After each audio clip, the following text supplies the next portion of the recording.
The Woke Podcast. On today's episode, we have Christopher Everett, who's the film producer of Wilmington on Fire. You don't want to miss today's episode.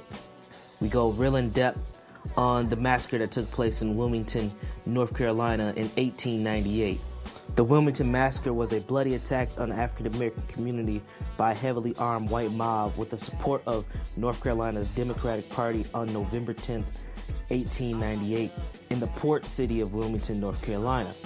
It is considered one of the only successful examples of a coup d'etat in the United States that left countless numbers of African American citizens dead and exiled from the city. This event was the springboard for the white supremacy movement and Jim Crow segregation throughout the state of North Carolina and the American South. Wilmington on Fire gives you a complete historical and present-day look at the events, showing how the violent overthrow of an existing government not only cemented white supremacy in the city of Wilmington and the state of North Carolina, but also throughout the United States. Trust me, you do not want to miss today's episode.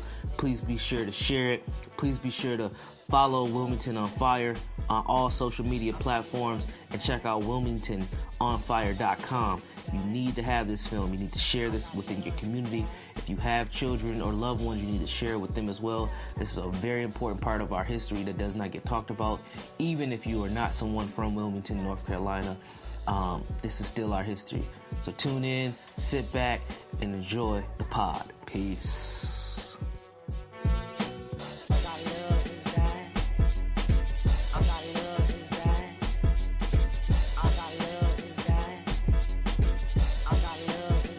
So Chris, so tell me a little bit about, who you are, where you come from, and how did you get into making this actual documentary? Okay. Well, I'm from a small town in North Carolina called Laurinburg.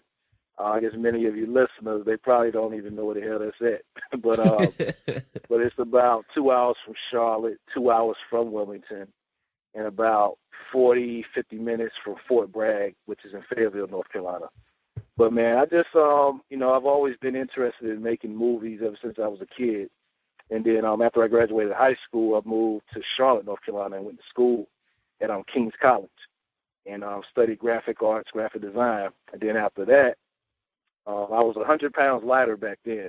And then I got into, acting and modeling. And so I was doing that for a few years. Then I moved down to ATL, Atlanta, I say about 2007. And then once I moved down there, I didn't really get to do the acting stuff that I thought I was going to do. And then after that, I started kind of wanting to make my own projects. And, I started shadowing a few people, working on some, free student film projects here and there, little indie film projects here and there. And I just kind of fell in love with it, man, of just having the power and control of making your own the type of films you want to make. And I did a small little fundraising documentary for a historical black boarding and day school in my hometown of Laurinburg called the Laurinburg Institute. And I did that filmed that from 2008 to 2010. And that was kind of my first taste of some type of experience trying to do my own film. And then after that, I decided to take it up to another level and wanted to do another documentary. And then I kind of was researching on the internet and some other things like that, and I ran across the whole Wilmington 1898 massacre story. Mm-hmm. And I thought it was fascinating because, I grew up in North Carolina and grew up 2 hours from Wilmington. I never heard anything about it. And automatically, once I saw it and read about it, it made me think of John Singleton's Rosewood, and then also hearing about the Tulsa Massacre and stuff like that. And then I just started doing a little research and started reading some of the commission reports that are online that was commissioned by the state of North Carolina, and also started reading a few books on the topic as well. And I saw that no one actually did a full-length film on it, documentary or narrative. So I say, you know what, I'm gonna take this as a personal challenge, and I'm going to do it. I'm going to take the little bit of money I got and put it together, and we'll see if we can make something happen. And that's how, I got this whole thing started. Wow. Yeah, and I viewed the film, high quality production, sound, colors, visuals, Everything's top notch. Yeah. It didn't seem like I was watching the film from somebody who's only done a few small projects. It seems like you've been in the game for a decade or more with this film. I mean, it's a knockout film. I'm not even joking. Plus, it also has a really dope soundtrack to it too. So I mean, you crafted this thing from beginning to end, and I know you've been working on this film for a couple of years. Because I know when we first got connected online is when I heard about it, and I think I heard you on a Blog Talk Radio show, Tracy Gilmore. Tracy. This was like damn near 2 years ago or so. So you've been putting this together for a minute. But man, I was blown away. I was blown away by this film. Tell us a little bit about what happened. Like, what happened in Wilmington? Yeah. Well, Wilmington, man, back then, before the massacre happened, Wilmington was North Carolina's largest city back then. It wasn't Charlotte. It wasn't Raleigh. Wilmington was the place to be, and it was a thriving port city as well. A lot of trade going on throughout the city. And also what made Wilmington interesting was it was a majority black city back then. And you had a lot of African Americans that were business owners, teachers. Also, you had a lot of black folks who were police officers and firemen as well. But another thing that made Wilmington very interesting again was that you had a lot of black people involved in the political arena. You had black aldermen and all those type of things throughout the city. And the whole Wilmington situation went down was because pretty much was about white supremacy, politics, and power. And you really have to go back to the Civil War. And when you go back to the Civil War and you look at the people who actually were involved in the 1898 massacre, a lot of them fought for the Confederacy. A lot of them were colonels, majors, had officer ranking throughout the Confederate Army military. So a lot of that kind of stemmed from that. And they always called Wilmington the capital of the white supremacy movement after the 1898 massacre. But the whole massacre and coup d'etat, it was pretty much an overthrow of the government. They took over the government. They killed a lot of the black citizens there, including some white citizens who were allies of the African Americans in the city.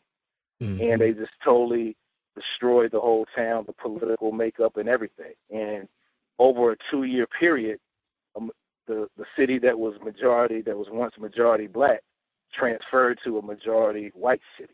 And it hasn't looked back since. And right then and there, they established Wilmington as the capital of the white supremacy movement. And you just saw a chain of events that happened throughout North Carolina, South Carolina, Georgia, throughout the rest of the South, of this whole Jim Crow movement. And then by the 1900s, man, Jim Crow was just set throughout the whole state of North Carolina. And just pretty much set African Americans, years and years back, all the way up to, I guess, like the Civil Rights Movement. Yeah. And the film does a great job explaining that, documenting it.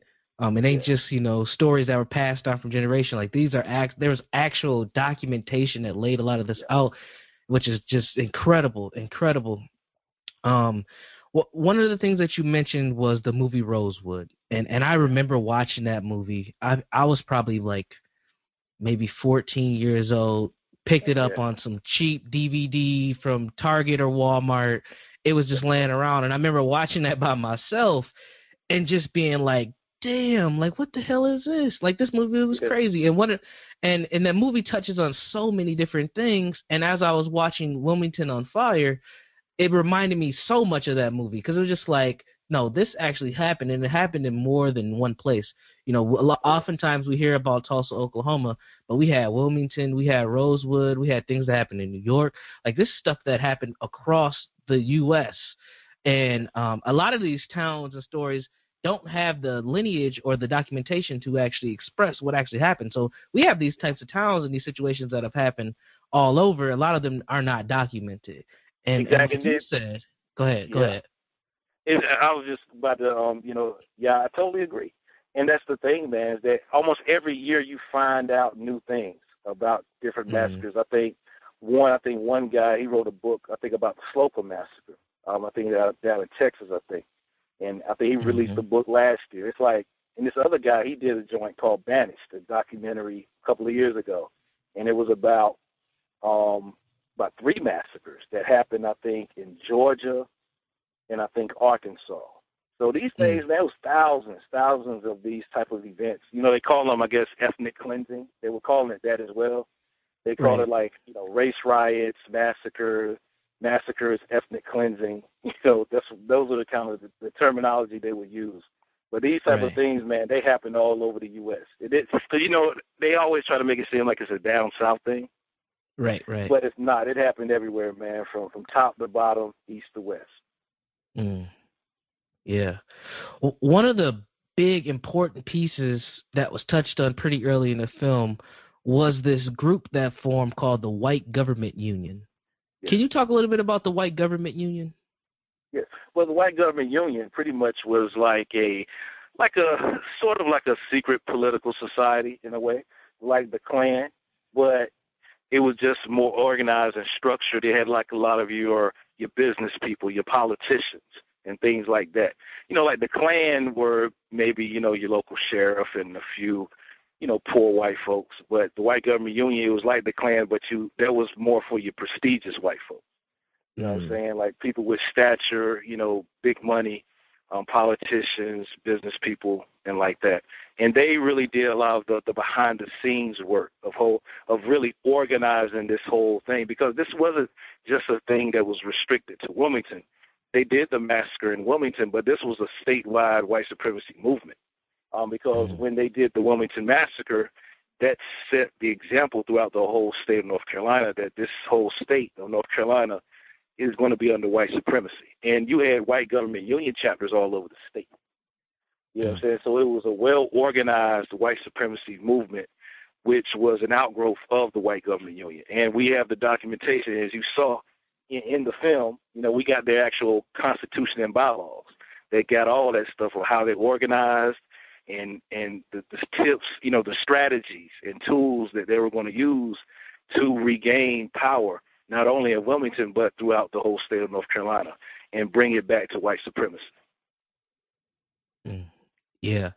When I heard, I've never heard of the White Government Union, and I'm just like, just the title alone just speaks volume on the dedication to organizing power, determining and maintaining and enforcing white supremacy.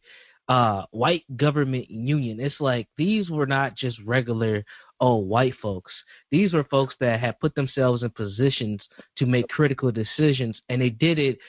They did it in unison, and they did it against the established government in Wilmington, and they formed forces. And then the other part of it was the redcoats, that they got kind of like these lower white class militia guys who were known for inflicting their hatred and bias. They played them, got them to, kind of join with them, played them to overthrow the whole Wilmington established government. I mean, I was just like, wow.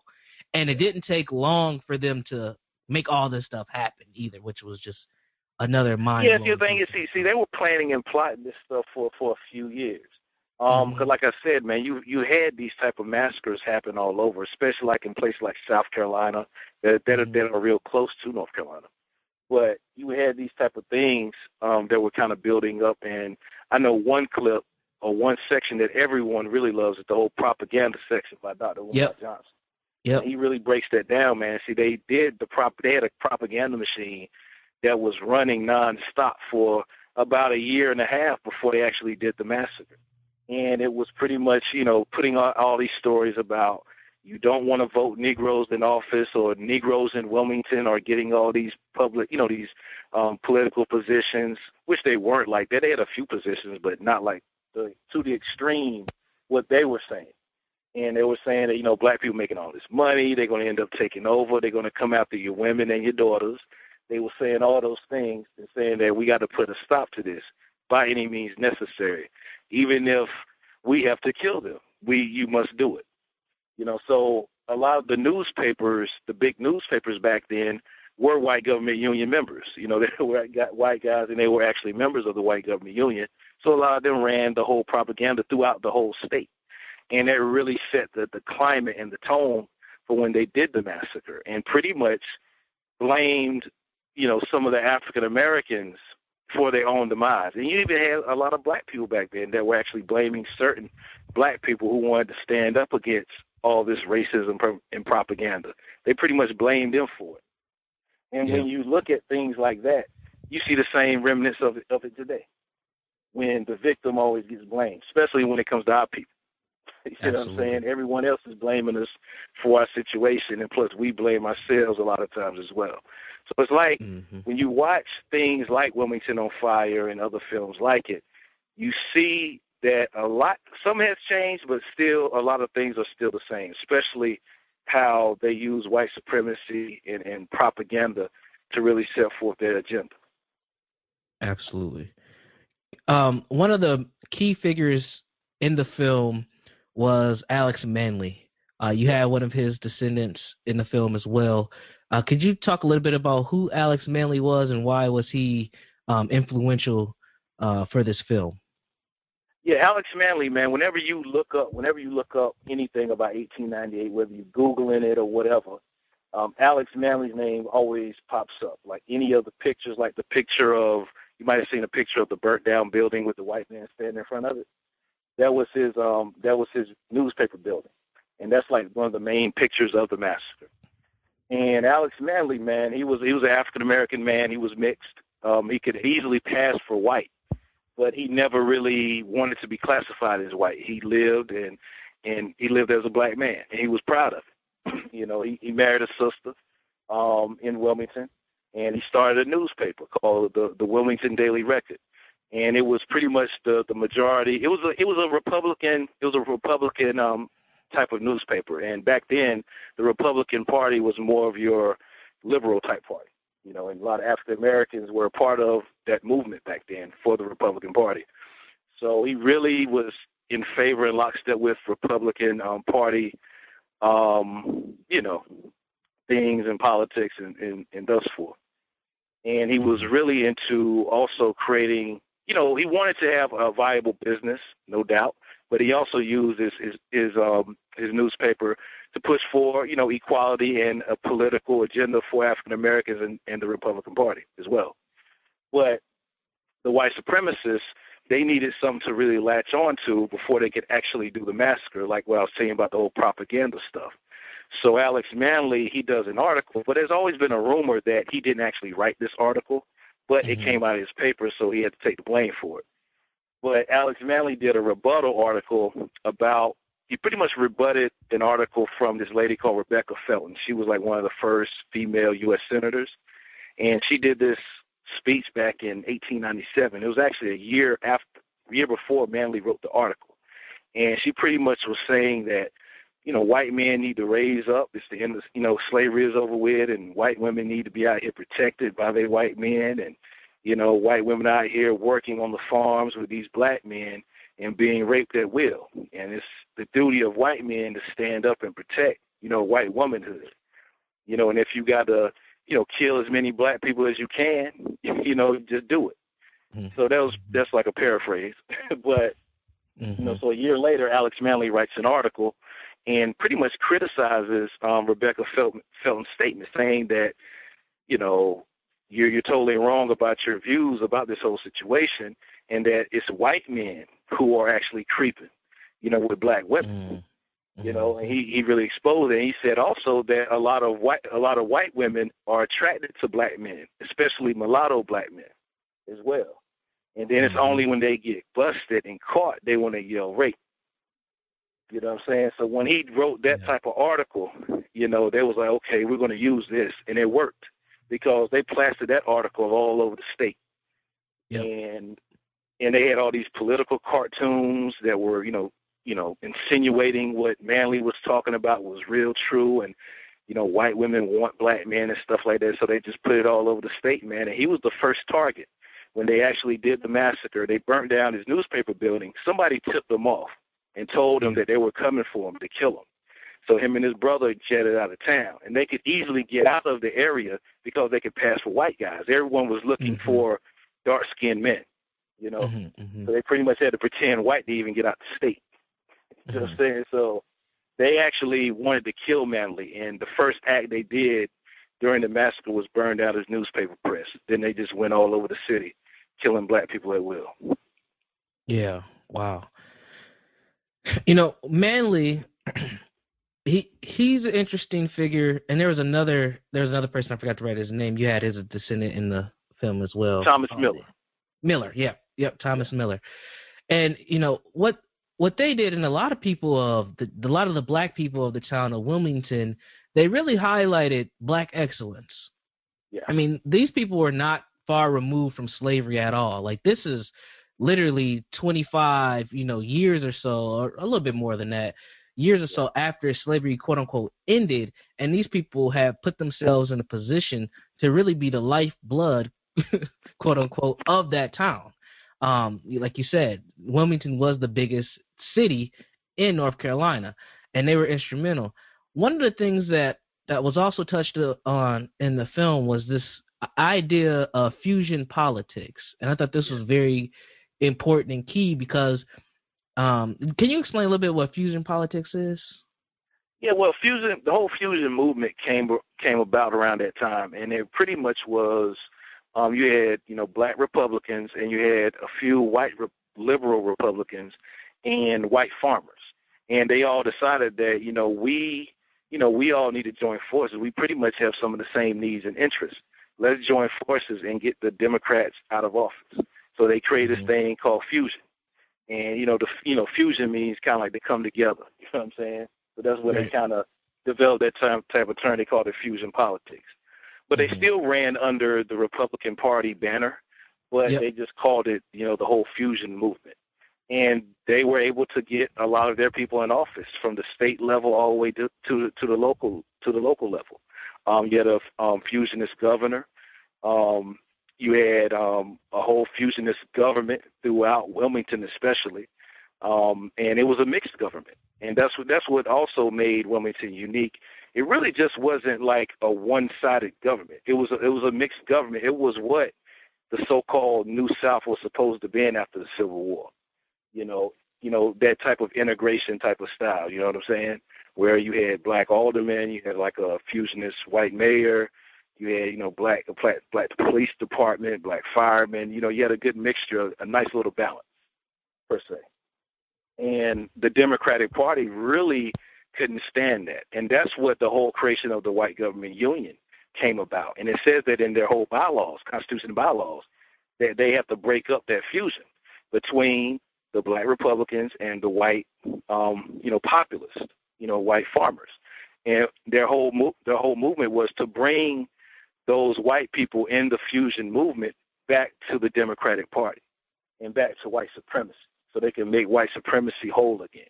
And that was one of the reasons why the White Government Union was created. It was to break up that whole fusion politics movement, because they knew that if all these people, the regular working class white folks and black people merged together like that and stood together like that, that they would have been unstoppable. You know what I'm saying? So that was one of the main reasons why they wanted to break up that whole thing. And they did. And, November 10th, 1898, they totally destroyed the whole fusion movement. After the massacre, there wasn't another fusion movement ever again in North Carolina. Yeah, and that was very key, because the political system that we have now is I wouldn't say that it's 100% different. I would say that the labels have switched and things have gotten a little bit more confusing, especially for black folks. One of the things that I get a lot of flack for is saying that we're probably the most politically ignorant people on the planet, African Americans, and there's a lot that we don't understand. And something like fusion politics, a lot of people will say, hey, that's what we have now. We have black folks who, they're in office, and, we got people that we're working together with, and not understanding that that's definitely not the system that we have now. And it also highlights the importance of all these people had a common interest, a common agenda. And the reason why they used the term fusion, it wasn't because they were together. It was because they had a permanent interest. Exactly. Exactly. It was just your basic needs of life. Education. You know what I'm saying? Access to start a business. Access to get some land. You know what I'm saying? Just basic stuff. You still had, black people still had their own neighborhoods, and white people had their own neighborhoods. And they had that. but, we're going to come together with political policies that we all have to benefit from, because we all have kids. We all want our kids to get a good education and be something out here in the society. So, they just had those common interests, politically, per se. They really weren't together like that, but for political purposes, political agendas, they were kind of lockstep in on the same thing. Right. Yeah. And I think that's one of the undertones of the film and keys of the film to understand, especially for us, is that, when you have political interests, we can get a lot of things done. We can't just assume that people have our best interest at heart, because that's not necessarily true. The whole reason, not the whole reason, but a huge part of the reason that the massacre happened is because white people were uncomfortable with the socialization with black folks. Once they start saying, okay, these people are getting a little bit too much, power together. They're living together, and now they're having sex with our women, and some of our men are having sex with their women. That's when things got uncomfortable, because they felt like once that socialization happens, we're going to lose control over what we have, and that's a threat to white supremacy. Exactly. See, that's the thing, man, because white supremacy, man, they white supremacists, man, they look years down the road. Yeah, absolutely. They look what's going to happen 50 to 100 years down the road. And they saw that if we continue to let this happen, you're going to end up having pretty much a majority black city all the way. Your mayor, the whole government is going to probably end up being black 10 to 20 years down the road, everything. And then not only Wilmington, other places as well. They look at the big picture overall. A lot of times our people won't do that. We just look at right now, within a week's time or within a month's time, what's going to happen. Mm-hmm. White supremacy looks at the whole picture, and they look 50, 100, 200 years down the road and how it's going to affect them. So they said, we got to put a stop to this right now by any means. And, they did everything, man. They rigged the whole voting system, which nothing ever happened to them because they pretty much intimidated people who would have told on them. They said they would have killed them or burnt their business down to intimidate them. And then when that didn't work, they just did the massacre, Yeah. Wow. Another very interesting part of the film, I don't want to give too much of the film away, but was the part with the local pastor of the church and how he was ran out of town and threatened. I thought that was very key too. Reverend J.L. Kirk. Yeah, he's one of the first. I think he had the first actual written hand account about what happened. After he was ran out of town, he actually wrote about it, and he's kind of like documented as having the first actual experienced account of the 1898 massacre, man. And he just talks about all of it, the days leading up to it, because a lot of people kind of felt something was going on. When you look at when you read his stuff and a lot of other people's writings, they kind of sensed something was about to happen. They just didn't know it was going to go that far. You know what I'm saying? They thought it might just be a little rally or something like that. Some people, might get a little rowdy and that's it. They didn't think that it was going to be a straight-up massacre, and they were actually banishing people and trying to kill people and taking people's property and all that. But, Reverend J.L. Kirk, he talks about all that stuff, man, about, how you had even the white pastors participating in murdering people. And the lady that's in the film, Sonia Patrick, she talks about that, how you had the white pastors surrounding the church. They were involved in that whole white mob and trying to kill, that pastor of that church. But you have these white preachers preaching every Sunday about God and everything, right? But yet alone they're up here participating and actually praising the massacre, because you had a few white pastors after the massacre pretty much saying that this was God's will and this needed to happen to bring our city back, to restore our city. These are actual documented quotes from white pastors saying this stuff. Yeah. So, people like Reverend J.L. Kirk, he survived the massacre and actually wrote about it. One of the first people to actually ever put something in writing about the whole experience. Yeah. Wow. Yeah. That was a very key piece of the film as well, because, especially now, we I mean, it's always been like this for us because we've just been on a consistent threat and domination. But our go-to is always, well, we got to have faith. We got to forgive. Jesus and God, they're going to fix this for us. And we assume that the religions that we subscribe to, other folks or white supremacists subscribe to, and it's not the same thing. And we assume that our belief systems, our spirituality is going to be the only thing that's going to help us in our situation and help us overcome. But however, we have several examples that is not necessarily true. Exactly. Yeah. And see, the thing is, man, it's like, and, a lot of times people say, well, why didn't black people fight back during the massacre? That's one question I always get. Well, you had quite a few black people who actually tried to fight back, but they were just they were outarmed. You know what I'm saying? Yeah. Because a lot of times they didn't really sell a lot of the ammunition or guns to black people back then, and also people got to remember that it was the actual military also involved in killing these black people here. Yeah. Because the red shirts, they were actually former soldiers that just came back from the Spanish-American War. You had the Wilmington Light Infantry. They just came back from the Spanish-American War, and they were all part of that whole mob that were going around killing black people. And that's, you saw the instances of they were using the actual Gatling gun, which was like the precursor to the machine gun. So you got people riding around a wagon shooting a machine gun. You can't compete with that. Right. You know what I'm saying? There's nothing you can do with your little gun you got. Right. You know what I'm saying? There's only so much you could do but just to run and get the hell out of town. You know what I'm saying? So they were really, you had black people who were courageous enough to try to fight back, but they were just outarmed, and just outnumbered. Yeah, and that, I think that gun is important too, because that's still, is that in one of the museums?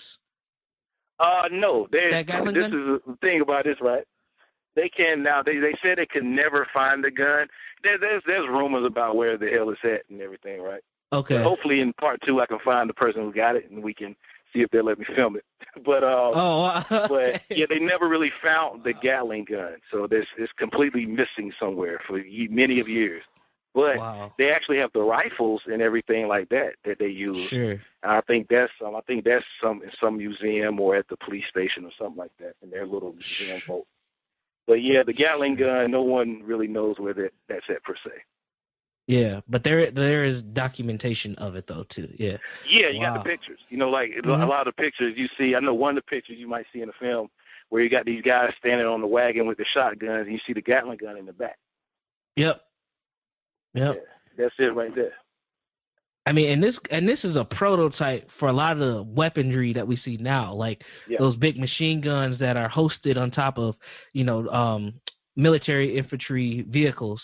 That's exactly what this was. So you think so for folks that aren't familiar with guns, think about next time you see a movie like one of those war movies where someone's in the Middle East and they're shooting off a car. That's what they had in Wilmington versus the black folks that had 6-round guns and things like that. Like there was no opportunity for them to compete with that. Yeah. Yep. And like I said, man, all this stuff, this is military weaponry. You know what I'm saying? And these were military soldiers who were actually participating in the killing of black people. And see, that's what makes Wilmington's situation kind of unique than a lot of other ones, because in the other massacres and race riots that we've had in the country, those were just regular civilians killing black people. This was a mixture. This was a regular white folk civilian, and these were actually military soldiers. Pretty much with the United States military killing their own citizens. Yeah. Wow. Yeah. And power, wealth, and violence are kind of like the 3 running themes throughout the film. Because after the actual killings and things kind of ceased, we had a lot of displaced black folks, whether they were in hiding and running. A lot of folks just kind of hid out for a few days, and at night they would try to sneak back to their homes and gather as much as they can to get out of town. We had some upper-class black folks who were allowed to leave, I don't know how many of them it was, but they were actually allowed to get out of town, which is very interesting as well. And then you had just the slaughter. There's a lot of discrepancy on how many people died, which touched on in the film. Some documentation says 12 people. Other documentation says it could be anywhere between 51 to 100. Some people say it's even more than that. Can you talk a little bit about how that plays out and how that was spoke about in the film? Yeah, see, this is the thing, man. I remember I was helping a research team do some stuff on the Tulsa Massacre, right? And I was working with this one historian, and he kind of broke down that whole thing of, in every massacre, they kind of don't give you the real figure. And this is how they only count, like, fatalities that they actually can record, or that the actual, I guess, people, the medical doctors and everything actually get to. They don't count the people, the hundreds of people who died in the cemetery from the cold. You know what I'm saying? Because they ran and hid. They don't count those bodies. They don't count the people who actually were running. They might have got shot or gotten hit with a bullet or two getting out of the city, and then once they got 10 or 20 miles out of the city, they just died. They don't count that. You know what I'm saying? So that's why the numbers have really always been, no one really knows.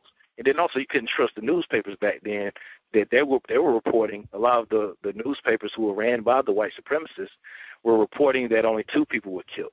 And some of them actually reported that it was a black person that actually did the first shot, and that's why the massacre happened. So that's exactly, man. This is crazy. And so that's why a lot of people over the years they knew about the massacre, but they didn't know what really happened. And then a lot of people were told never to talk about it. Even when we show the film, we showed the film earlier this year, and this older black man stood up, and he was from Wilmington, but he didn't live there anymore, but he was born and raised there. And he said, "Yo, this is the first time I actually had the courage to talk about what my parents passed down to me, and they always told me never to talk about this event, because if you do, you're gonna end up losing your job. You might end up losing your life." That's how serious it was, man, and that's how deeply affected black people in the area of the black people who knew about 1898 and how it affected a lot of those families. That's how deeply impacted they were, man. A lot of them were scared to death, and they told their kids never to talk about it, and they told their grandkids never to talk about it, and vice versa. You know what I'm saying? And it went on and on and on like that, man. And that's why a lot of people never really knew what really happened until people started coming out, and they did the actual race riot report and developed the commission to finally talk about what happened. You know what I'm saying? Then they started getting descendants of the actual, grandchildren and stuff like that of, those firsthand accounts that were passed down. They started looking up different records and writings and stuff, and really found out that this wasn't something that just happened all of a sudden. You know what I'm saying? That this was a well thought out, planned white supremacy movement and attack on the black community in Wilmington. Wow. Yeah. As a therapist, that's what I do for a profession. I do mental health therapy. And, it's not uncommon for when I'm working with people, black folks, that we don't know our histories. There's this tool that we use called a genogram, where we pretty much track your lineage. We'll start with yourself.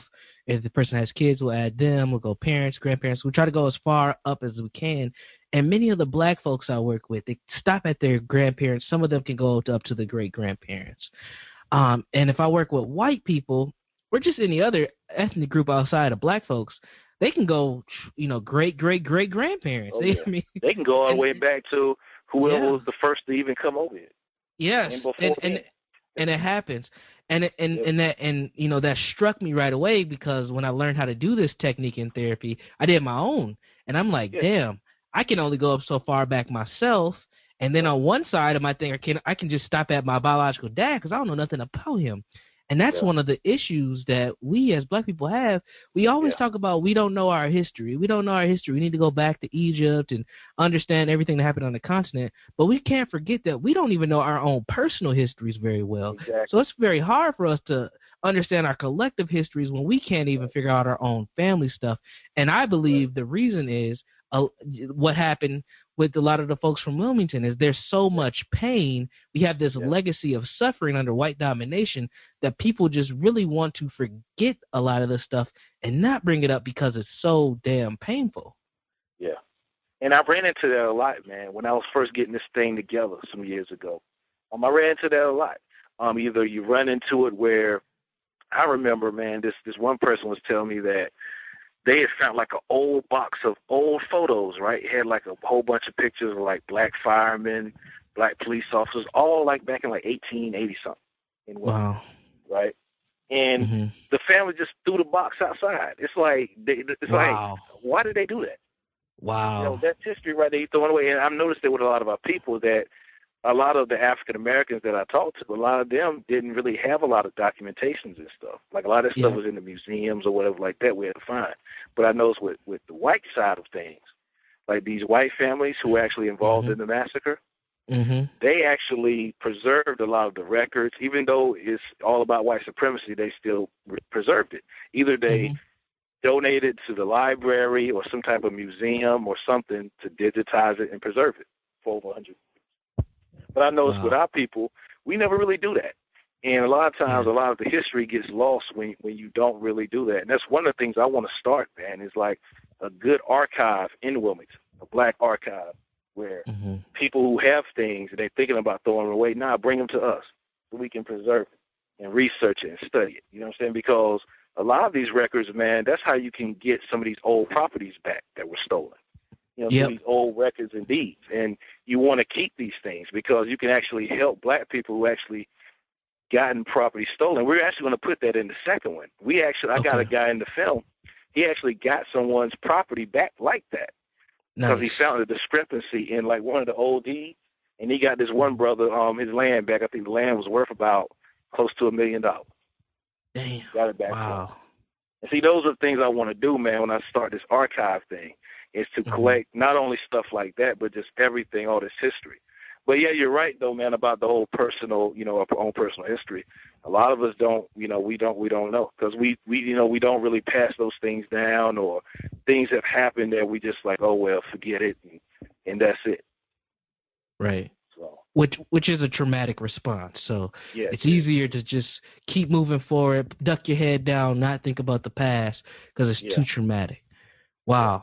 Yeah, I was gonna save some of the film because I got so many questions. The film is so great. I didn't want to say everything, but the whole property thing was that was deep. But I'm gonna let folks actually see the film to check that out. Cool. I think that's a huge key to what happens and why we don't have a lot of legacy and we don't have a lot of wealth is because stuff was legit stolen, taken by force. I mean, and the film highlights that very great. So I'm gonna leave it right there. I ain't gonna talk too much about that because you have to see this film, man. I was excited after watching. I mean, I was hurt because of what happened, but I was excited because this is the story that needs to be told. Before I connected with you online, I had no idea about Wilmington. Never heard of it. I've heard of Durham. I've heard of Charlotte. I've heard of all those because of the basketball programs and universities they have there. But other than that, never heard of Wilmington. Didn't know that it was the biggest, city in North Carolina. Didn't know none of that history. And I think that this film is really a highlight to what has happened throughout the United States because I truly believe that this has happened across the United States. Probably in every state there's been a community or a town like this. Here in the Twin Cities, we've had two towns like this that have had similar versions of this, but not quite massacres, but just the governmental, strategic moving and displacing people by force. That has happened across the globe. And see, that's what people got to realize, man, is that, it's black history all around you because back then, as a black as a black community, you had to start your own thing. You know what I'm saying? So every city had some type of black district or black business district because you couldn't go nowhere else. So black people had to create something of their own. And that's why you had a lot of black enclaves of little business districts or little towns and everything in every state, almost every city. because, we had no choice but to do for ourselves. You know what I'm saying? So it really didn't matter how small the place was or how big the place was. There was always some type of black district in a certain city throughout America. Mm-hmm. Right, and it was ours. We owned it, and that's one of the key things is ownership. And even with yourself, with this film, this is ownership. This is you taking, the area of media, and you're owning it, which is important, and we have to support you. So we have to support you. I've heard you throughout the interview say there's going to be a second film, which is great. Yeah. We have to support that one too, because this is important. This is our history. Even if you're not from Wilmington, if you're not from North Carolina, hell, if you're not from the United States, this is what has happened to our people historically, and we have to know this, because this is why we're in a situation that we're in now, is because we've had all our excellence gutted from us, legit gutted, just taken. And that's the thing, man, is that we definitely got to support, artists that are, courageous enough to tackle these topics and really put them out there and do it at a quality level. You know what I'm saying? And also, I've had certain backlash so far, of doing the film, but it's been coming from a different place that I didn't expect it from. It's been coming from, from my own community sometimes. Where, I've had people say, he's making all this money, which I'm not. You know what I'm saying? And the little money I make, it goes right back into the film and to do the second one. You know what I'm saying? But my thing is, if I was, so what? It's a business. Right. But I'm not making like all this money, which they claim I am. But my thing is, we make it seem like it's something wrong if I was. Right. You know what I'm saying? Like, that's just like going to a business person with a store. That's like me going to Walmart and saying, man, you're making all this money. So. Right. I'm gonna talk bad about you and say don't go to this store no more because he's making all this money, he's robbing the community, all that stuff. But I've actually had people do that. Wow. And spreading rumors about me, saying that I'm robbing the community. I don't see how I'm robbing the community when someone purchases a ticket.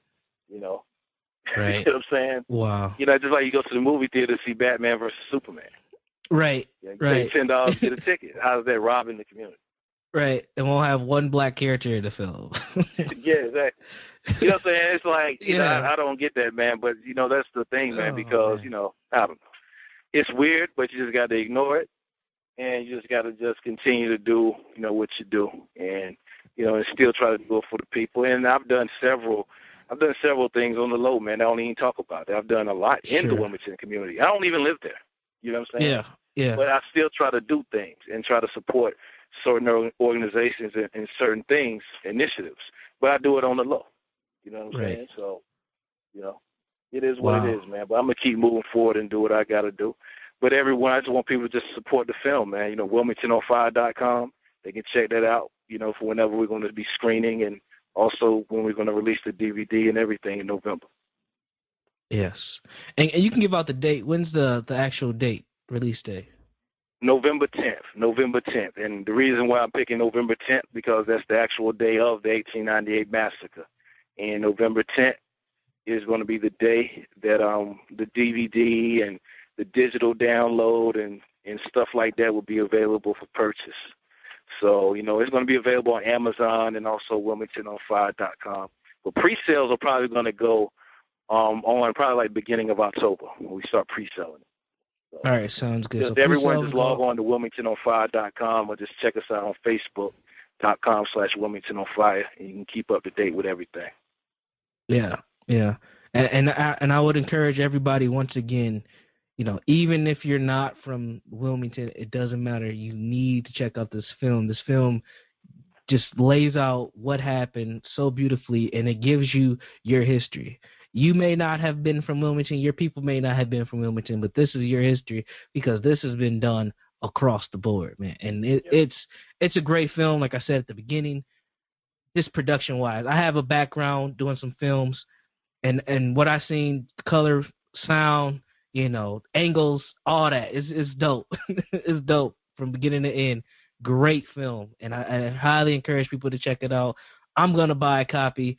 If I can get enough interest from people up here, I would love to do a showing too. Yeah, definitely, man. Yeah, just let's stay in touch with it. We'll try to make something happen. So before we get into talking about the film and to the research, why don't you give us a little bit more information about your background? Okay. Well, my name is Christopher Everett. I'm 33 years old, born and raised in a small town in North Carolina called Laurinburg.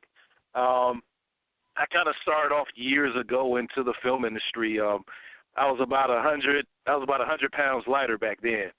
But I started off doing acting and modeling back in when I was in college, actually. And while I was in college, I was studying graphic design at the same time. But that's where I kind of got my interest in being involved in film, but it was in front of the camera, being an actor and model, etc. So I did that for a little while. And then I moved to Atlanta in 2007 to try to take my acting and modeling game to the next level. So, everyone was starting to do a lot of things in Atlanta, and I was tired of North Carolina, so I said, you know what, I'll make the move to Atlanta and try to figure something out. But when I moved to Atlanta, I kind of just, didn't want to do acting anymore. I kind of fell off, gained a whole bunch of weight, and then just decided not to do acting anymore. And I decided that I wanted to tell my own story, develop my own projects. So in 2008, I developed a small little fundraising documentary about a historical black boarding and day school in my hometown of Laurinburg, North Carolina, called the Laurinburg Institute. And the school was around for about, it was around since about 1904. And when I did the research and was talking to that guy who actually runs the school now, his grandparents started in 1904. And I was talking to him about, why did his grandparents come all the way from Alabama to start the school in Laurinburg.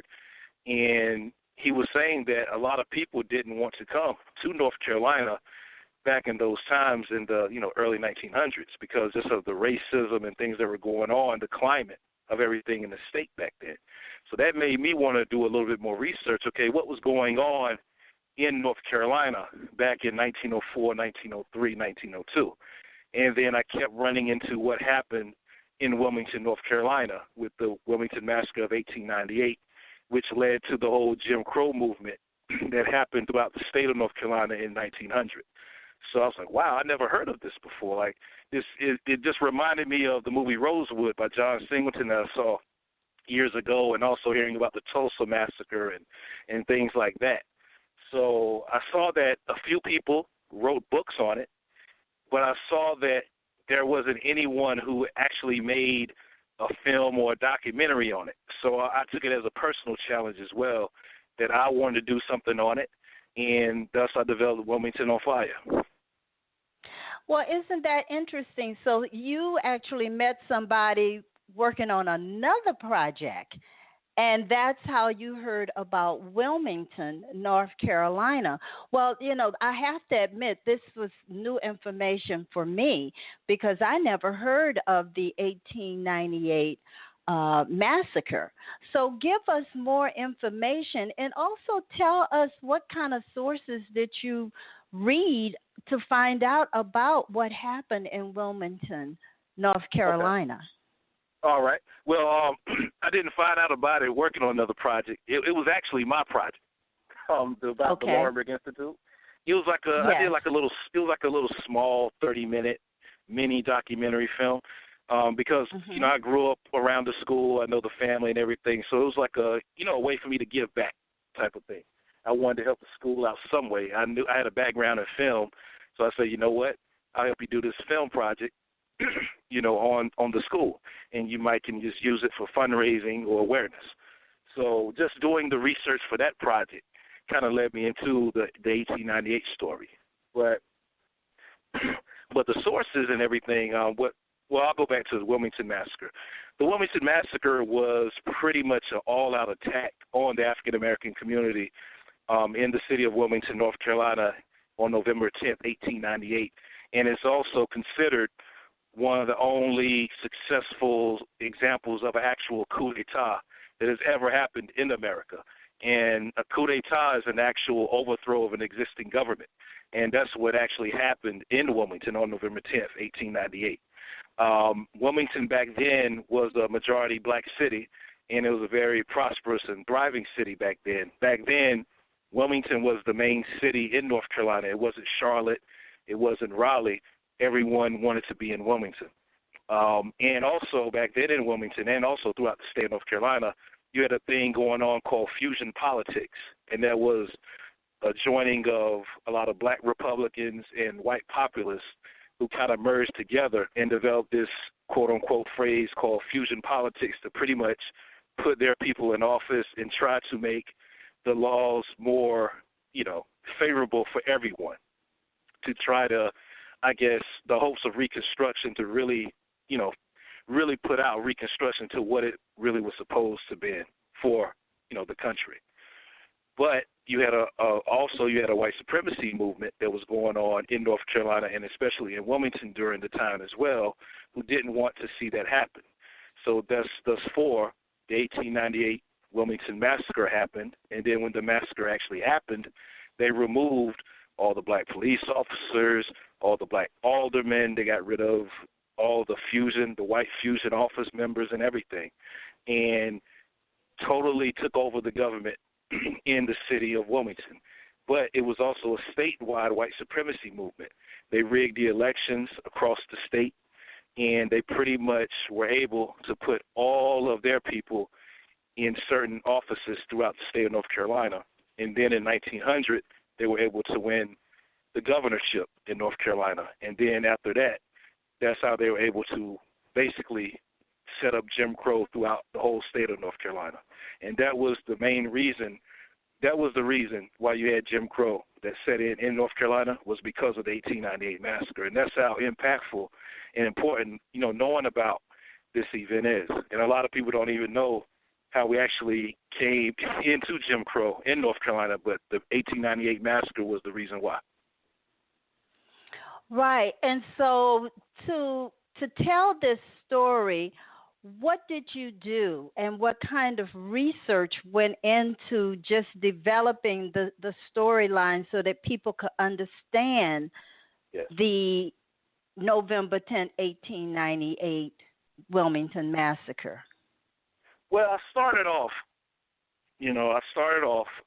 researching. I actually found that the state of North Carolina actually had a 1898 race riot commission, and they actually developed an official state report on the Wilmington Massacre, and it's available online for whoever wants to see it. You can just type in Google and just put 1898 Wilmington Race Riot Commission Report, and it will come up. It's still online for free.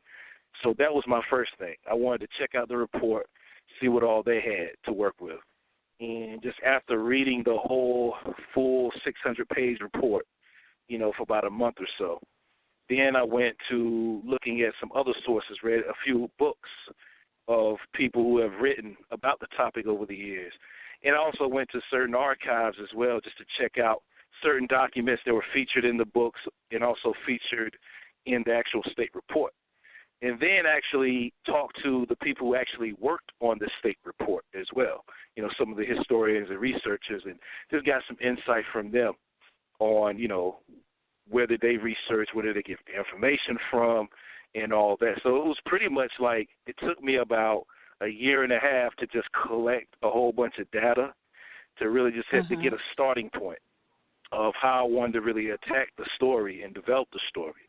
And also the areas of research that I needed to go to, whether it was some archival, places who had a deep archive of a lot of, old photos and documents and deeds and stuff like that.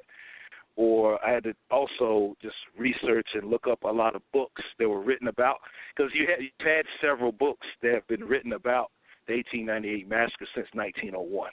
So I would try to search those out as well and read those to get a, sort of some type of perspective as well to go along in developing the story. So it pretty much was like a year and a half of just research and contacting people who actually contributed to certain, writings and also the official state report.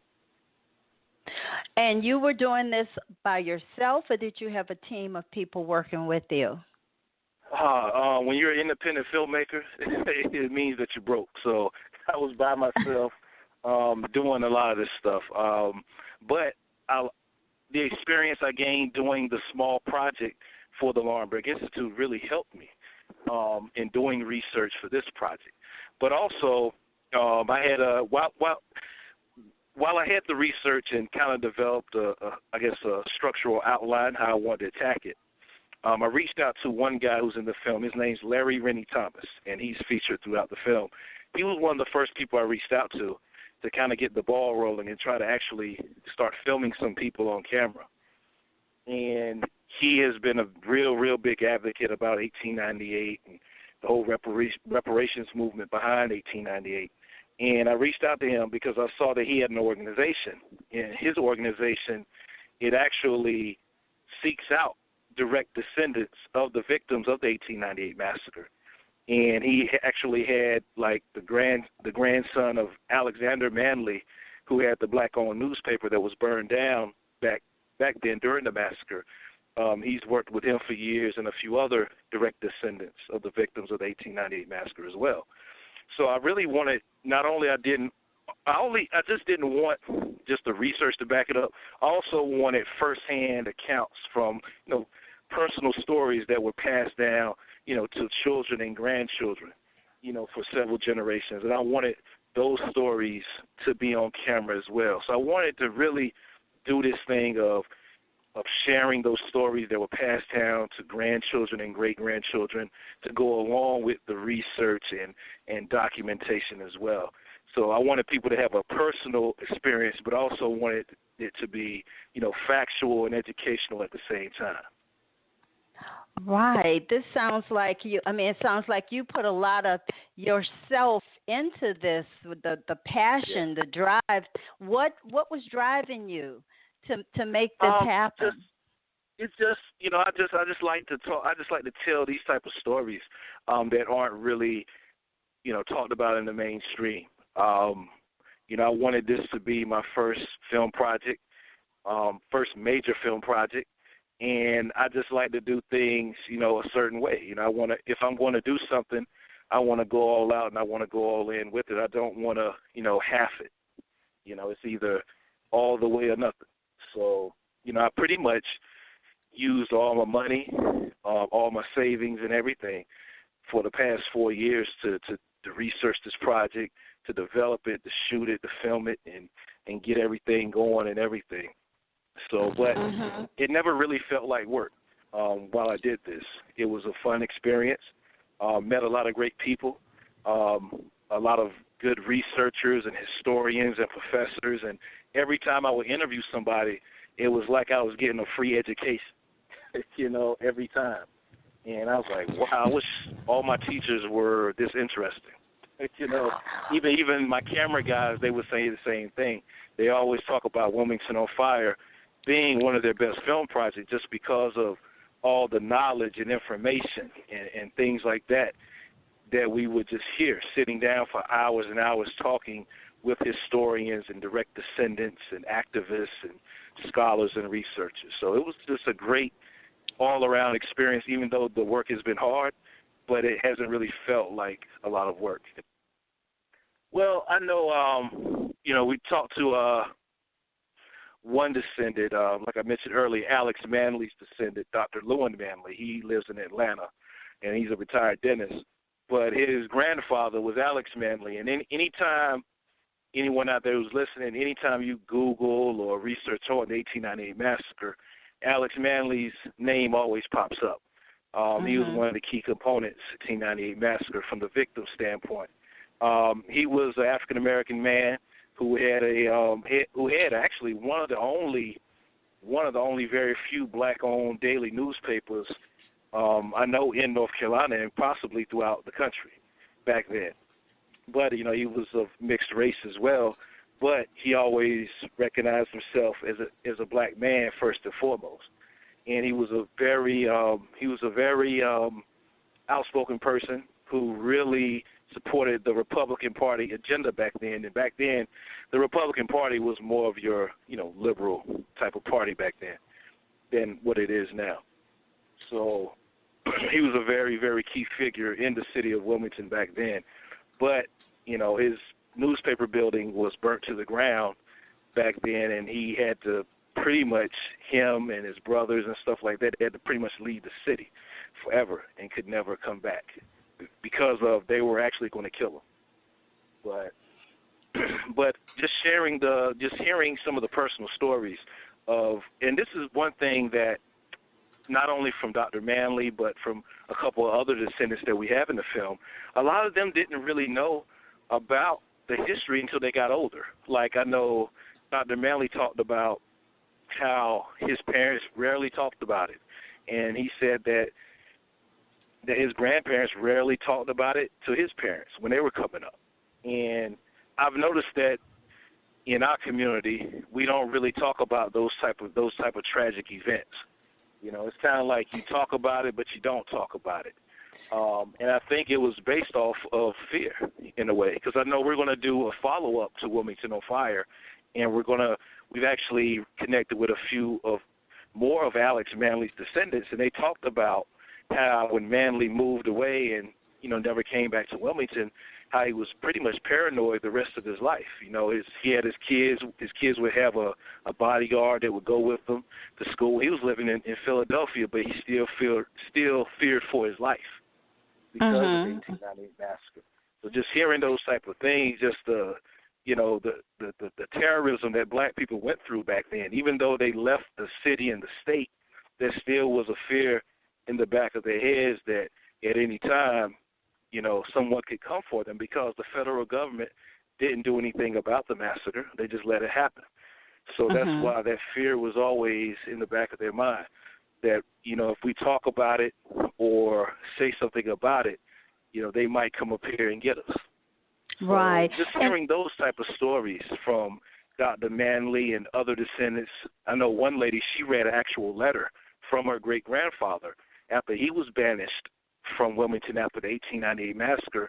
He was trying to come to his mom's funeral, and he wasn't even allowed to even come to his own mother's funeral because he was banished from the city. And if he was going to come back, they were going to kill him. So just having, you know, descendants read personal letters, you know, first-hand writings of their actual, you know, grandfathers or great-grandfathers or grandmothers, you know, was really touching. You know what I'm saying? Just to hear, you know, the words from their own people. Right. And, you know, you mentioned Dr. Manley and how he spoke of his grandfather, Alex Manley, actually leaving. I mean, you spoke of the fire where his business was burned down. But what happened to some of the other people? Were there deaths that were associated? I mean, you could tell us how many people were actually killed during this massacre? Oh, yeah, they killed. It was a combination. They had a banishment campaign. If they didn't kill you, they pretty much exiled you from the city, and you could never come back. But they also killed a lot of black people at will. There's been countless amount of stories. No one doesn't even know the real figure, because back then, see, they burnt down the only black newspaper, which was Alex Manley. So we never could get that perspective because his building was burnt down. So the major newspapers back then that covered this, they all were part of the massacre, you know. So they would make up crazy stories saying that it was only 2 people killed, or they said that African Americans started the massacre.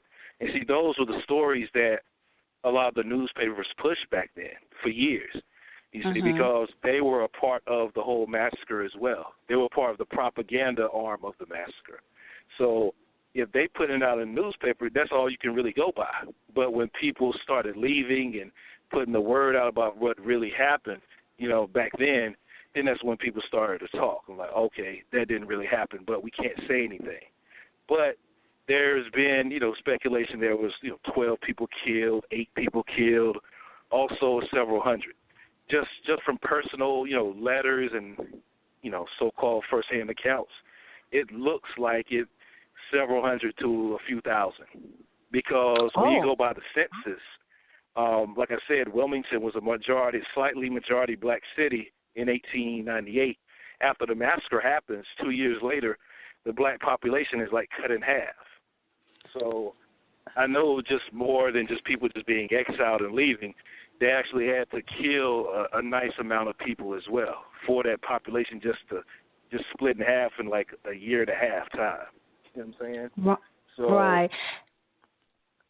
And so people also, have been, I mean, trying to still research like the actual number, which we probably will never know, because a lot of the newspapers back then, they were actually a part of the 1898 massacre and also a part of trying to cover it up and minimize it and to actually change the narrative of it as well, to make it seem like this was something that had to be done because, African Americans were being corrupt and doing all this stuff, so the good white folks had to rise up and do this. But it was only 2 people killed, and that was the narrative that they always pushed out there for many years.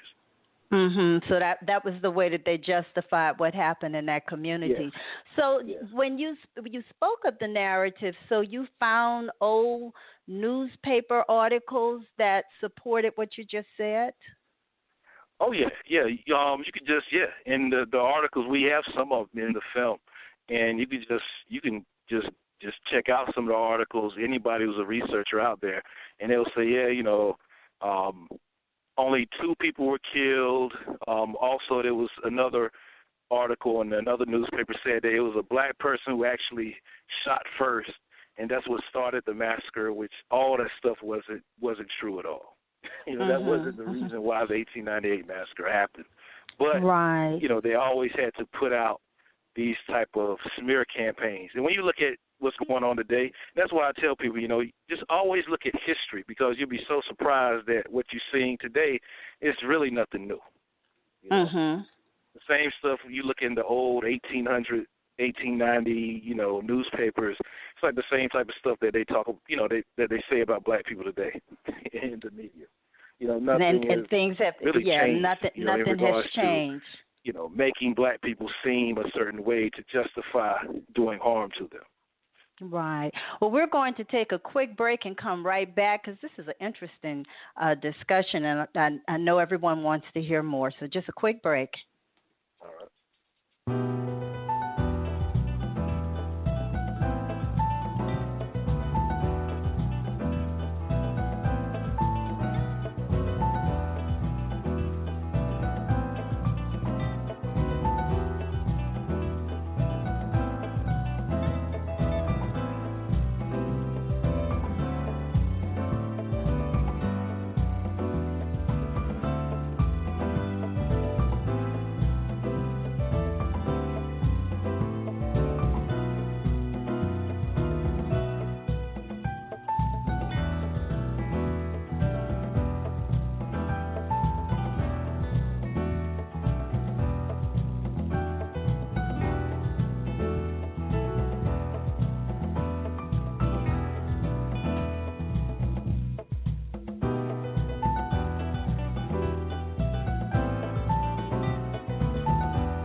Well, welcome back to Research at the National Archives and Beyond Blog Talk Radio. This is your host, Bernice Alexander Bennett, and you can join me every Thursday at 9 p.m. Eastern Time, where I will have an expert to share resources, stories, and answer your burning genealogy and history questions. Remember, all of my guests share a deep passion and knowledge of genealogy and history. All of my shows are available as a podcast immediately after the broadcast, and they can be downloaded from Blog Talk Radio, iTunes, TuneIn.com, and Stitcher.com. Now, I have opened up the phone line if any of you would want to call in and ask a question of our special guest. By the way, just to reiterate, you have been listening to Christopher Everett, a film director who is talking about Wilmington on Fire.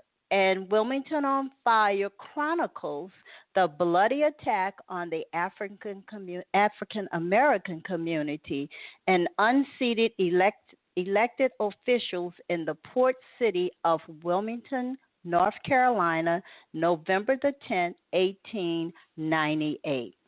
So, Christopher, You mentioned that you spoke to some of the descendants and to certain experts and historians. Why don't you tell us, how did you go about selecting these individuals to be featured in your film?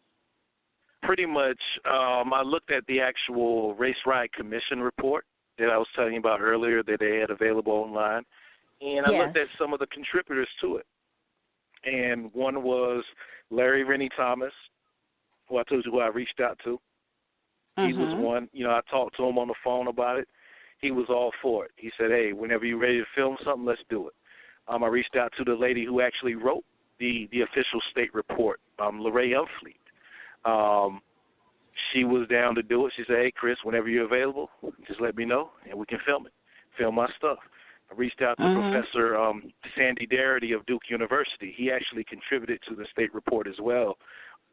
His whole focus was the economic impact analysis of the 1898 massacre, because I wanted to have that aspect to my film as well. And everybody who I reached out to either like participated or contributed to the actual state report, or they've written books on it as well. And when I reached out to them, they all were for it. They all said, hey, yeah, let's do it. We need to have a film about this topic out here. And everyone was willing to do it and was willing to help me out with research or any research they had, notes and everything. So it wasn't difficult at all to get the people who I had in my film. That was the easy part, actually. Okay, honestly. But what was the difficult part? The difficult part was just the funding, and the funding of archival material. And a lot of people don't understand that when you do these type of historical projects, this stuff costs. A lot of the archival material that you see in films, you see on PBS and stuff like that, of old photos and old video and all that, a lot of that stuff costs. And the stuff I was paying for ranged from like $5 a photo, which is nothing. But you had some stuff that went up to $100 a photo and $1,000 a photo. And that's when it kind of, can really cost you, when you have to have a lot of it, the film, to kind of carry your story. You just don't want to have just a whole bunch of talking heads. You got to have the archival material to kind of back up what they're saying as well. But also, some of the archival stuff just didn't exist. Like, we know they killed people, but they just didn't take pictures of them actually doing it. So I had to actually pay an illustrator, who's a good friend of mine out of Charlotte. He's a great artist. His name's Wally McNair, and I'm Charlotte, North Carolina. And I wanted to make illustrations that were kind of contemporary in a way, to kind of catch younger people's attention. So we did like a mixed media type thing of combining, the archival material, the old archival material that we have in the film, and mix it with some updated contemporary illustrations of what happened in certain points of the massacre, like when black folks were getting killed by the Gatling gun, or they were getting lynched, or they were being sent out of the city. So if I couldn't find archival material, I had to pay like an illustrator to kind of illustrate a certain scene that I wanted to, bring across in the film. But that was really the hard part, was getting the funds to really finish that part of it, which took a couple of years to do, but we finally did it. Right. Now, in watching the film, I did listen to, I think it was Kent Chatfield, or it may have been Larry Rennie Thomas, where they spoke of a photo in the library with the participants of the massacre with the guns in their hands. Yeah. Tell us about that. Yeah, well, I think that was Kent. Kent Chatfield, he's an independent researcher, spent countless years on researching this topic. And he kind of starts off the film about when he first heard about 1898.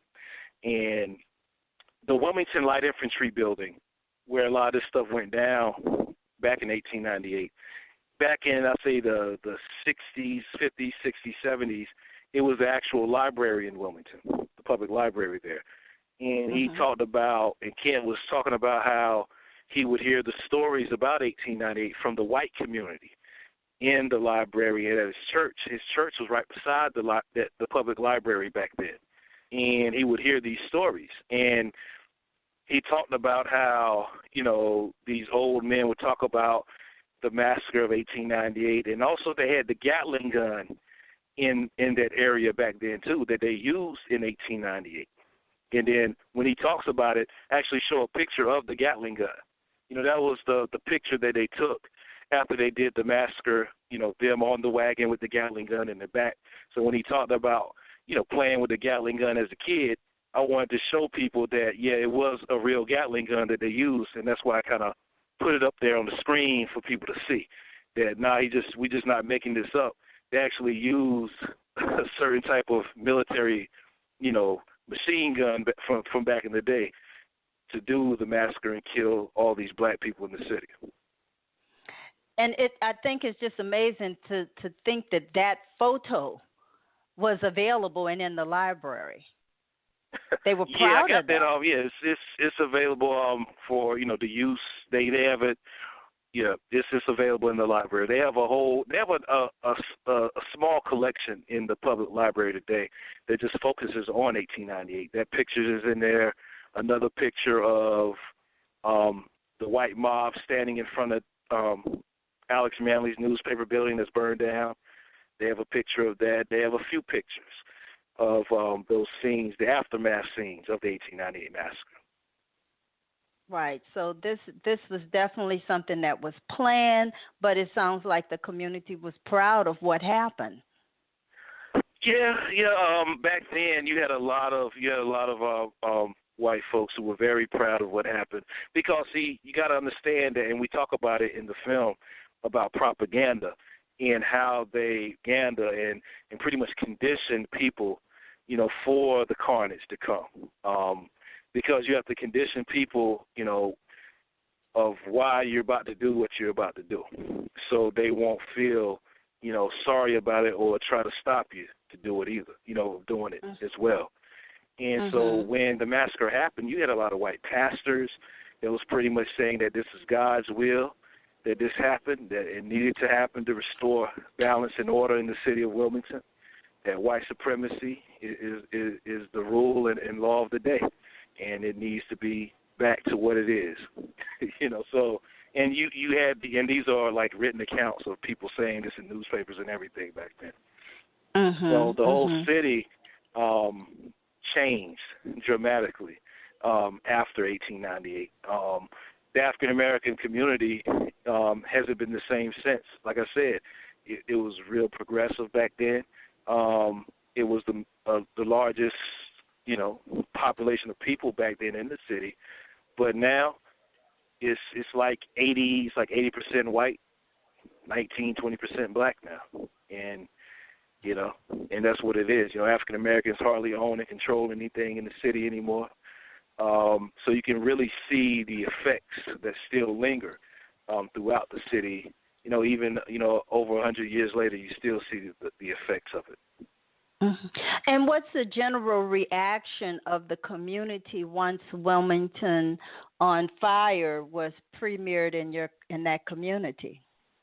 It was a great experience because I actually premiered it for the first time ever this past November, and they have a big film festival in Wilmington. It's called the Coup Film Festival. It's a real big festival. It's one of the biggest and best film festivals in the whole state of North Carolina. So I premiered it there, and it was during the same week of the actual anniversary of the massacre. And I didn't know what to expect. I'm like, okay, it's maybe, a couple hundred people might show up. But I actually sold out the screening like about 3 or 4 days before my actual screening date. And we were in the biggest venue they had, which held about 550 people. And it sold out 4 days before my actual screening. So on the day of the event, they squeeze in about, 50 extra more people. So it's 600 people on the inside, and you had about 400 people on the outside in a long line just hoping to get in. Somebody didn't show up. And I was like, wow. I was blown away. We actually broke we broke the film festival's record for most attended screening ever this past November. So yes, so while you had that large number of people following this film, was there a whole discussion? Because in the beginning, I think I heard you say something about reparations. yes. Were some of the descendants there Yes. to participate in some type of dialogue regarding what happened?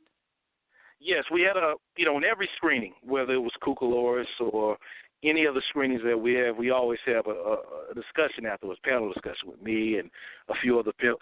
Some of the descendants really couldn't come because they don't live in Wilmington, and they're kind of old as well, so they can't really travel. But, myself, I'm an advocate for reparations, and Larry Rennie Thomas, that's what his organization is doing as well. So we had me and Larry, Kent, and a few other people as well on, doing discussions and talking about reparations and, ways we need to push for this and just having an open dialogue, not only us talking, but we have the community to talk as well. And a lot of people, which really surprised me, I've noticed that a lot of white folks actually agree. After seeing the film, they actually agree that some type of reparations needs to happen. And that really shocked me. That I'm seeing, a lot of people, including white folks, even agreeing. But after they watch the film, we put the evidence right in front of you. You can't refute it. You can't refute it. You know what I'm saying? Right. It's right there. It's clear cut. It happened. This is what happened. You see the direct results and the effects of it. There it is. So, when you're saying that, because you said there was this commission, there were books that people had written, but now you're saying, okay, this film is out there. Yes. Is that bringing to light something that maybe only a few people were exposed to, but now you've exposed more in the community? Or do you still have this kind of hush-hush, let's not talk about it situation going on? It's making the dialogue more, because I'm going to tell you this story. We did a film screening up in Goldsboro. I showed the film in Goldsboro, North Carolina, twice earlier this year. And Goldsboro is about an hour and a half from Wilmington. I had this older African-American gentleman. He stood up at the Q&A, and he talked about, he was from Wilmington, actually. He's an old guy. I think he's about in his 90s. And he talked about growing up in Wilmington as a kid, as a boy. And he talked about how his parents never told him, they told him to never talk about what happened in 1898. And he remembered hearing, his parents talk about it, but he could never talk about it. They never really wanted him to talk about it outside of the house.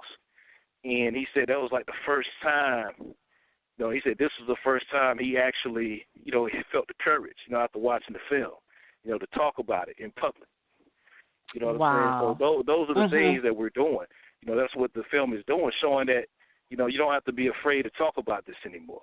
And that's one of the reasons why I wanted to do the film, to show that us as African-American people, we don't have to hide, this part of what happened to us. We need to be vocal about it, and we need to demand, something needs to be done about it as well.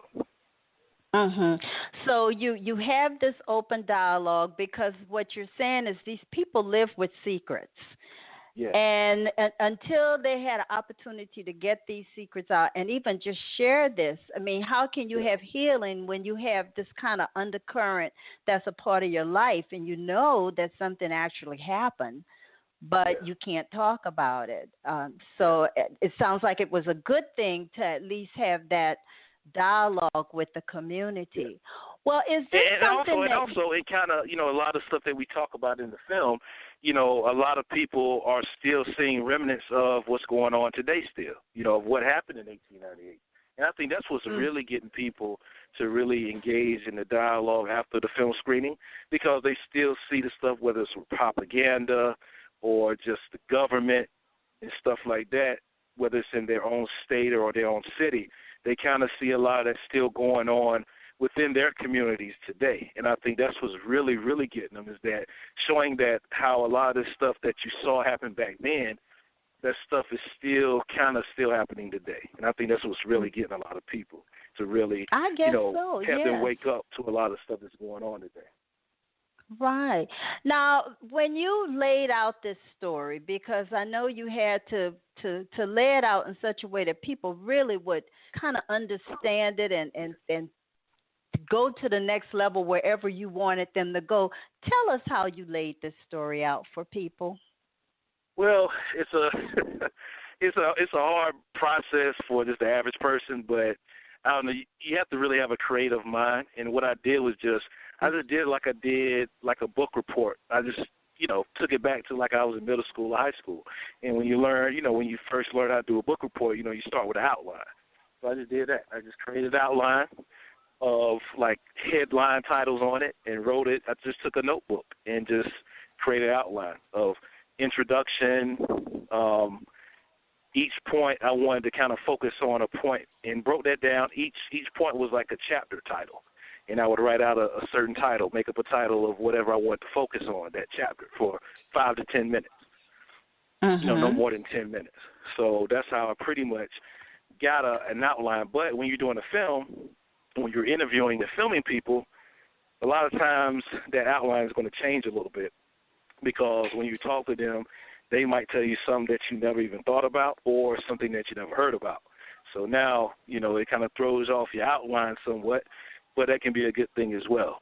So I pretty much just used a solid, detailed outline to really map out the whole thing and really focused on the main key points that I wanted to really push across. But it was a lot of editing with the editor. We went through, I'd say, about 50 different versions of the film, cutting out certain points. I didn't want the thing to be 8 hours long. It could have easily been 8 hours, but I know no one's going to sit down for 8 hours to watch a film. So I wanted it to be under 90 minutes, which I got it down to 89 minutes, which was good. So just doing a full-fledged outline is really how I was able to put this thing together. I developed a beginning, I developed a middle, like an arc, and I developed an ending, and then just tried to fill in the blanks between each of those to kind of just make everything flow. And it just took hours and hours of also transcribing and looking over all the interview stuff and breaking all their interview footage down word by word to see if it would fit into those, outline segments. Some of the stuff didn't fit at all, and I just couldn't use it, but more than enough of it did to fit in the outline, which helped me, kind of build the story throughout. So, right, it's a difficult process for just the average person, but if you got like a creative mind, you kind of know what I'm talking about. So you have to have that creative mind, yeah. which takes me to the next place. If you had to do this all over again, would you do it? Oh, that's a great question. Sometimes I think no, but when I look back at it, yeah, I would do it. I would do it, no question. 'Cause like I said, it's been a great ride so far. I've met a lot of great people by doing it. I think just the relationships I've built alone has been worth it. Like I said, I've met some great people just touring the film, met some great scholars and historians and researchers. Like I said, even behind the scenes, like my motion graphics people that I work with, my cinematographer. I can say that I actually gave a lot of people their first shot doing the film project. They're doing a major film project, and they've used this experience, and they've gotten great jobs and great careers out of it. So, I think, I would do it all over again because of those things that have came out of it. Not really having the film made, per se, that's still an accomplishment, but just developing a lot of good relationships and meeting a lot of great people along the way. I think that's what's really, that's been the best part about it. Right, and because you have premiered it in Wilmington, what has happened to the people in Wilmington as a result of seeing this film? Well, I think it's been, I think it just hasn't been the film. I think it's been a combination of things. I think the film has done a lot, but I also think that what they're seeing in the media and stuff that's being captured on cell phone foot video as well it's really opened up a lot of people and having a lot of people to start talking about reinvesting in the community in Wilmington. I'm seeing a lot of people talking about, starting black-owned businesses and supporting them, as a group now as well, which, when I first started doing the film, I hardly ever heard, African-Americans in the city of Wilmington talk about that. So I'm seeing, a lot of that happening, so far. I think it's because of the film. If it is, that's great. If not, it's still great as long as, African Americans are trying to do what they need to do. So I think the film has done a lot, not only for the African American community, but I think it's done a lot for the white community as well. Because you have a lot of white folks who aren't really originally from Wilmington. You have a lot of people that come from other places to move to Wilmington. Yes. Wilmington is a beautiful place. It's a nice riverfront. There's about 3 or 4 beaches in Wilmington. So a lot of people come there, for tourism or they'll move there for a new job or something like that, relocate. So a lot of people that come to the screenings in Wilmington, a lot of times they're not even from the city. Either they just recently moved there or they've lived there for a few years. But they even recognize it when they come to the city that something is kind of, weird in regards to race relations. And then when they hear about my film, they say, okay, I see why now. Let me go see this film to really see why this city is the way it is. So I get that a lot, and people hit me up a lot, black and white, saying, how much they love the film, how much it is, opened their eyes and everything. So how can the listeners see your film? Well, the film is going to be released on DVD and on digital download on November 10th, and the reason why it's going to be November 10th because that's the actual day of the massacre. But you can log on to WilmingtonOnFire.com, WilmingtonOnFire.com, and keep up to date with the release and everything. But the DVD and digital download will be released and available for purchase on November 10th. And if you're on Facebook, you can go to Facebook.com/WilmingtonOnFire. Like the page, you can stay up to date with everything, and you can, sign up for my email blast as well on WilmingtonOnFire.com. Also, look out for the New Yorker magazine. They did an article about Wilmington on Fire, and it's going to be in the new issue of the New Yorker magazine. It's coming out next Monday.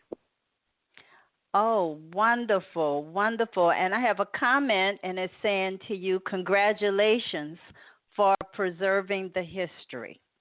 So you are to be commended. You are to be commended. So if others are considering doing something similar to what you have done in their community, what would you say to them? I would say definitely do it. I would say start off in your own community first, because you'll be surprised what type of history is in your own backyard. I tell that to filmmakers a lot, because they want to go kind of big and go to a big city and try to find some history. They're like, nah, just start in your own backyard, because you'll be surprised what type of history is there. Because like I'm from a little town in Laurinburg, and we have a lot of history in the city of Laurinburg. It's like Wilmington isn't that big of a city, but you see the history they have with, the 1898 massacre. So I would say start in your own backyard.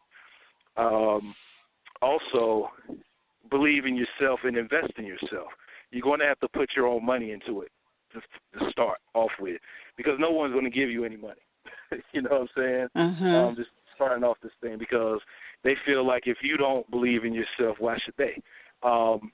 You just have to, and that comes with a sacrifice. You can't, go out to eat and do all these things that you probably are accustomed to doing. Instead of using that money to do that, save that money and use it towards your film project. Those are the sacrifices sometimes you have to make to do these type of projects. But if you believe in the project, you won't even miss it. And also, I think those are the two things: believing in yourself, starting your own backyard, and really putting your own money into it at the beginning. And once you get it rolling and putting your own money into it and getting it going and getting footage out there and really showing people that you're doing it, you'll be surprised a whole bunch of people will want to help you. And that's what happened with me. I had an NBA guy, actually. That's how I actually got the film finished. And the NBA player reached out to me, and he saw that I didn't have the film finished yet, and I told him I needed a certain amount of money to get it done, and he gave me the money, no strings attached, and that's how I got the film made. So, you know, you'll be surprised if you just put the work in. You never know who's watching, and just don't think about, oh, you know, I need to find this investor and stuff like that. Just do the best job you can. Study film. There's plenty of tutorials out there on YouTube for free of learning how to do a documentary. Read as many books as possible, and these are the things that I've done over the years. I've purchased books on documentary filmmaking, looked at, you know, countless of documentaries just to study the editing styles, camera styles, and all of that. So if you just do those things, you can do it. You can do it. If I'm from Laurinburg, a small town called Laurinburg, North Carolina, and I was able to do it, anybody out there can do it because of the Internet as well. The Internet has really made it open to network and connect with anybody.